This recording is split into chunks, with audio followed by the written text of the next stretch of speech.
Good Saturday morning, everybody. Welcome to the Pitt Game Day pregame show. I'm Mason Spesky, your host here with you. And today we are live here for the last game of the season. The Pitt Panthers take on the Duke Blue Devils at Wallace Wade Stadium in Durham, North Carolina today. It'll definitely be an interesting finale, that's for sure. Just a couple things here, because obviously there's not much to worry about this point in the year. I mean, today's the last game, so I'll just share a couple quick things with you guys, and then we'll get on our merry way with our score predictions, and that'll be a wrap for these videos for the year. So yeah.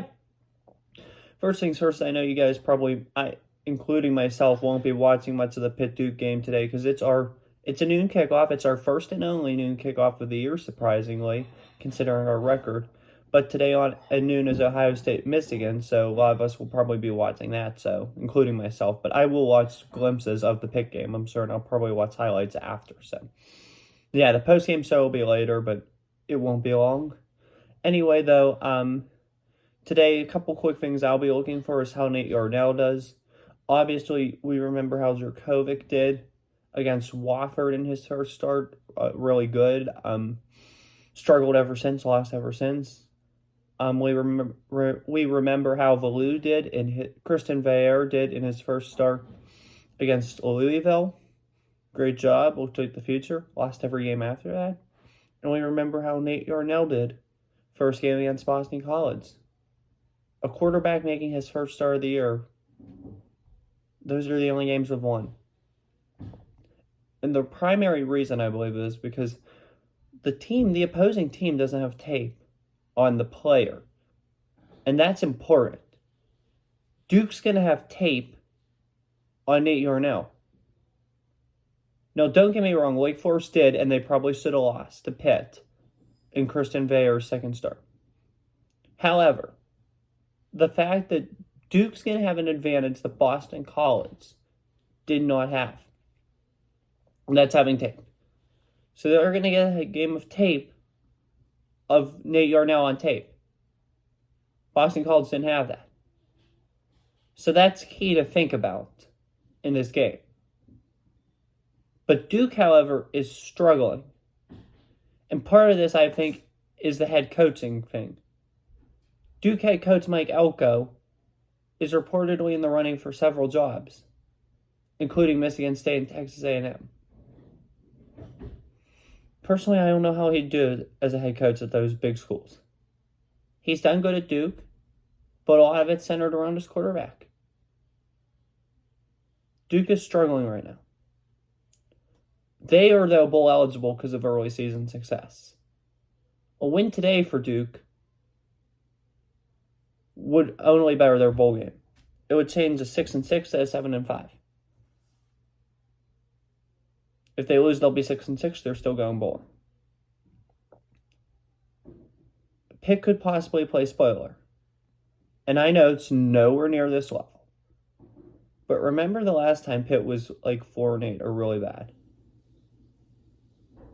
And they knocked West Virginia off in the final game to block them from the national championship. 13-9 it is. Best score in football. Take that, WVU fans. I know you beat us this year, but we'll forever have that. But Pitt can do the same. They can finish this year on a high note and ruin Duke's chances at a good bowl or a better bowl. That would be key. Can Nate Yarnell do it? Is the question. I don't know. I've only seen this Duke team a couple times. They beat Clemson. I know they did hang in there with Florida State. They beat North Carolina, and they have a lot of talent. Duke's O-line is very talented. Led by Graham Barn, who's easily going to be a first-round pick, I think. Or should be. There is a lot of talent in this Duke team. I will say that. How will it materialize and come together today? Time will tell. First things first, one more thing before I get into my prediction. I'm not going to make a whole separate episode on the offseason, what we should do. I'll just talk and address a couple quick things today after the post-game. Sorry to burp. It's surprising I made it almost 5 minutes, so that's good.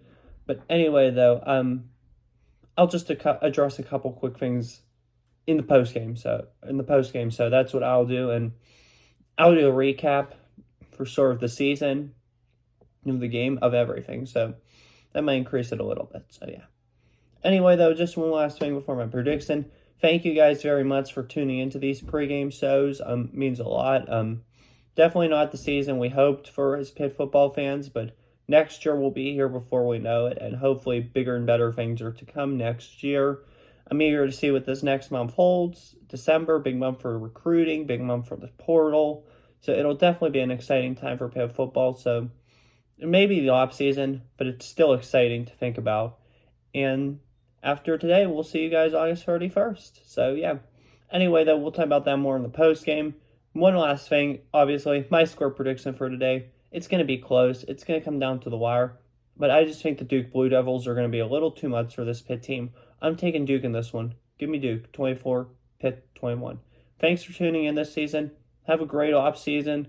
Take care. Stay safe. Enjoy this weekend. Pray for Israel. And as always, peace. See you for the post game, so.